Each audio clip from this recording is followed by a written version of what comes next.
Etong magandang balita, inaprobahan na po ng Department of Management ang kabuang 32,916 na mga bagong teaching positions para sa darating na school year 2026 to 2027. Ayon kay Education Secretary Sani Angara, malaking tulong ito upang matugunan ang pangangailangan sa mga silid-aralan at mapagaan ang workload ng mga guro sa mga pampublikong paaralan sa buong bansa.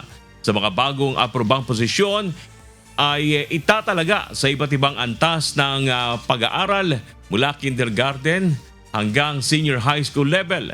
Gayon din sa Alternative Learning System o ALS. Dagdag pa ng DepEd, ang malawakang dagdag na teaching positions na ito ay bahagi ng permanenteng solusyon upang mapababa ang ratio o bilang ng mag-aaral sa bawat guro at mapabuti ang pagtuturo sa bawat classroom.